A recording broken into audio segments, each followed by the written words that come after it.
Well, a few months ago, then President-elect Donald Trump floated the idea of a bombshell that he'd like to eliminate income taxes in the United States. And a lot of people said if he did that, he could become the greatest president in American history, probably be up on Mount Rushmore if he did such a thing. Then last night, he doubled down on this. This wasn't just a campaign promise.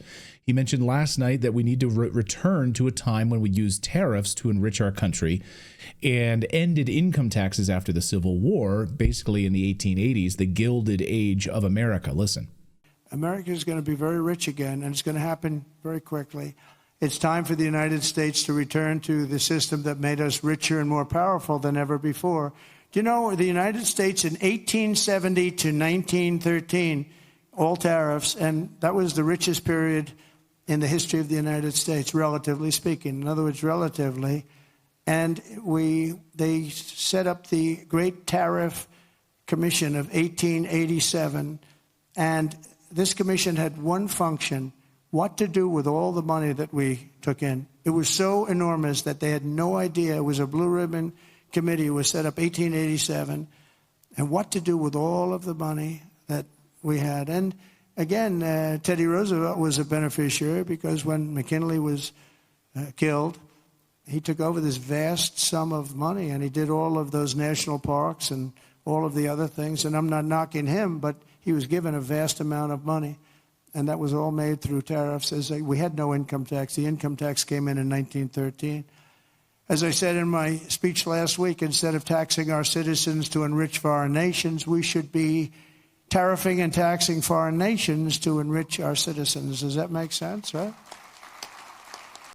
So eliminating income taxes, cutting spending, what's going on in Washington? And plus, we've got this massive bombshell breaking news this afternoon of cutting federal spending.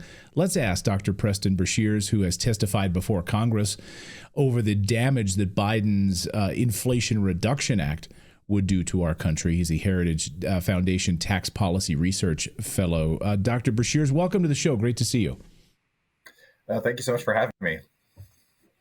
My pleasure. So I want to talk about income taxes here in a second, which is already a huge story. But just in a short time, about 5 p.m. tonight, President Trump is expected to announce freezing across all federal agencies, education, healthcare, everything, $3 trillion in freezing of government money, which if our government spends $10 trillion. So this $3 trillion of $10 trillion is massive until all Marxist ideology, transgenderism, Green New Deal, social engineering is removed from these policies. This is a pretty big story. First, what do you make of this breaking news?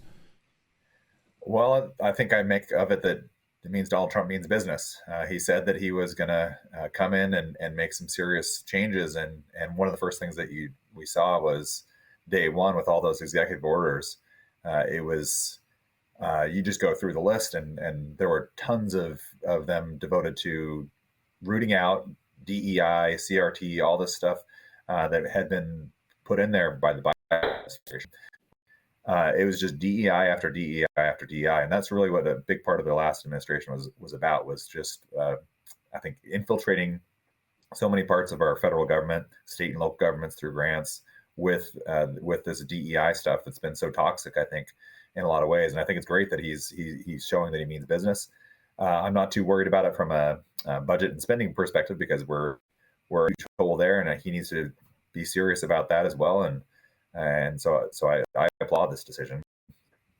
You applaud the decision. Elon Musk also applauding it. He says this is a necessary step to streamline government operations, focus on essential services, though Senate Minority Leader Chuck Schumer not happy about this. They plan to fight this in court. He says this decision is lawless, dangerous, destructive, cruel. It's illegal, halting government funding in such a way. But I think as you were, point out here, like the markets are up right now. So how do you think? It seems like the markets are responding to this in a positive way, no? Yeah, I think that's right. I think if anything, the markets have a reason to be jittery about what our fiscal situation is right now, and what is that going to mean if we have spiraling debts and deficits that we're currently at $36.2 trillion of debt, $2+ trillion of deficits every year, and that's only going to go up over time. And so if we don't get this under control quickly, then I think investors are concerned about that. What's that going to mean for inflation? What's that going to mean for interest rates? So I think this actually may help put people's minds at ease a little bit. That yes, we actually mean business. We're gonna get spending under control, and when the tax cuts come up later this year, we're going to have done something serious on spending to make sure that this is not just I guess phantom tax cuts that are just going to have to be paid for later on, either with inflation or through higher taxes. So I think this is a great step in the right direction. That's encouraging to hear. Let's talk about income taxes now. Getting rid or eliminating the income tax with instead using tariffs on goods and goods coming into the United States. The income tax put in place in place during the Civil War to pay for the Civil War, then eliminated after the Civil War. We saw a boom period in the United States, as Donald Trump just talked about. Then they're put back in place in 1913 to fund World War I, and they've never been taken away. And Americans work up until May or June of every year just to pay income taxes. I mean, I don't want to be hyperbolic here, but I think this would be one of the most transformative moves in American history if he does this. What do you make of this? I mean, it's absolutely shooting for the stars, because I think the income tax has been just a massive anchor around the neck of the American economy and the American people in so many different ways. In a lot of ways we don't necessarily see. We don't necessarily notice all the ways that I think it affects us, but it is huge. But it is a reflection of all the spending that we do. Unfortunately, we didn't raise as much. Well, fortunately, I would say we raised a lot less revenue, collected a lot less taxes in the 1800s. So it would entail a large amount of spending cuts to even consider that option. But I'm very hopeful that we can get as close to that as possible, even if we can't eliminate it fully. Anything we can do in that direction, I think, is a huge step. And even if we get 20% of the way, 50% of the way there, that'd be amazing for the American economy and the American people. Who would oppose this? Would it be sort of the deep state, military industrial complex? I mean, the war funding, because you can't have all these wars, as Dr. Ron Paul points out. You can't fund all of these wars unless you have the income tax. So eliminate the income tax, and then suddenly maybe we have to close some of our 900 military bases around the world. We have to get out of the Middle East. We have to stop meddling in Africa. We have to stop meddling in Syria. And we'd actually maybe repatriate some of that money back home. So is that who would be angry about eliminating the income tax? Well, I think anyone that's living off of the federal government in any way is going to feel impacted by it, because again, if the federal government is spending to the tune of 25% of GDP, which is where we're headed pretty soon, there's a lot of people that are trying to live off of the government in one way or the other. You mentioned the military industrial, the global defense industry. There's going to be people that are just living on the dole, individuals that are living off of welfare that benefit from having kind of lack of accountability that we have right now with such a large amount of spending. When you're spending that much money, there's just no accountability. And so I think anything we can do to trim that down, get back to having a country that's for the working people that are out getting a paycheck every day, and I think that there's going to be massive pushback from people that are grant. One of the things he was doing just now, of course, is some of these federal grants, and there's a lot of entities out there that are benefiting from those federal grants. Some of them doing good things, some of them not doing such good things. But certainly, I think whatever we can do to look at ways to streamline things so that there's accountability there, I think that's great for our country. You study tax policy more than most people do, and the economy more than most people do. So if he eliminates income taxes, what do you think that would do to the prosperity of the United States? I think it would be huge. I mean, what does the income tax do? It just disincentivizes people from being productive. It disincentivizes people from working. It disincentivizes people from saving and investing their money and building new businesses and doing these things that benefit their neighbors. You want to open up a small business. It's pretty hard to do when you have the regulations first of all, and then you have the taxes on top of that. So it's kind of heads, because the government's going to take whatever profits you make. But if you're making losses, they're not going to be there to bail you out if like so many businesses you go under in the first year or first 3 or 4 years. You're there you sticking your neck out, and you're going to have to bear the losses. But if you're successful, the government's going to come in and take 40% of your money. So I think it would be huge. And President Trump likes to harken back to the late 1800s, kind of the golden age, I think, in a lot of ways for our American economy. We were absolutely, I think, running circles around most of the rest of the world during that period.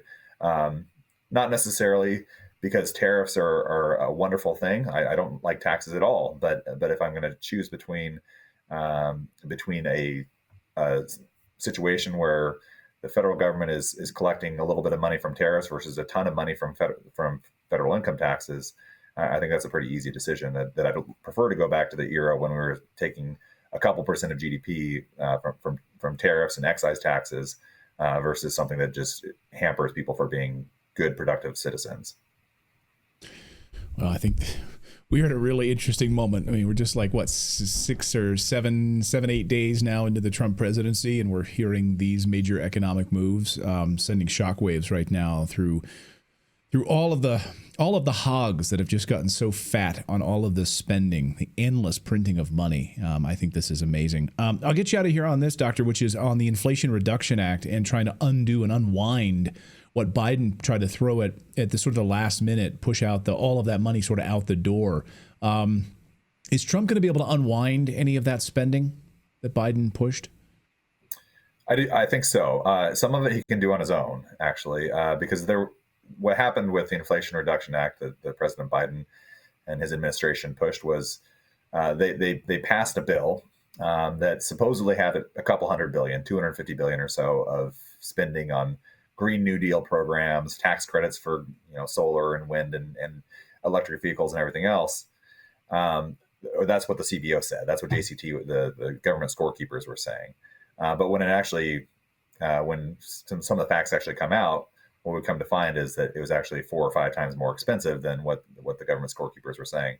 Part of that was actually a matter of the Biden administration's executive actions and the Treasury Department making decisions about very loose interpretations of how they're going to interpret the law in order to get people to be able to use these credits. For example, the electric vehicle tax credit, it became such an expansive tax credit.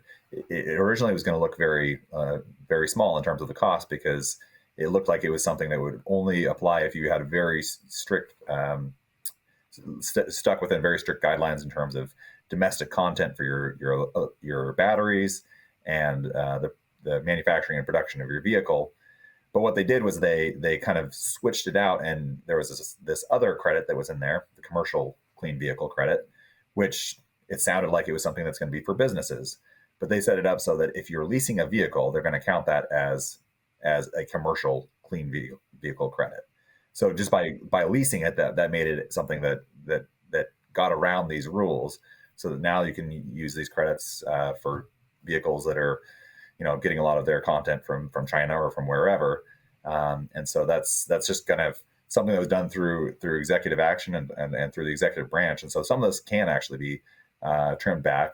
Some of the mandates in terms of the EPA and some of those restrictions in terms of trying to push everyone into electric vehicles, there's an interaction there with these tax credits. And if on the regulatory side we're pushing everyone into these into clean vehicles, EV vehicles, that's going to obviously make the tax credits for those vehicles that much more expensive. So yes, there's some things he can do on his own. A lot of it's going to have to go through Congress, though, and that's going to be a big task for this big, beautiful bill that they've been talking about, whether that's one bill or 2 bills, to try to pare back some of those green credits. Right. Well, that's coming up here really, really shortly here in the next few days. So we'll be watching it closely. Dr. Preston Bashir, we really appreciate you joining us. Thank you for your expertise on this. And what a crazy day. Thanks so much. Yeah. Thanks for having me, Clayton.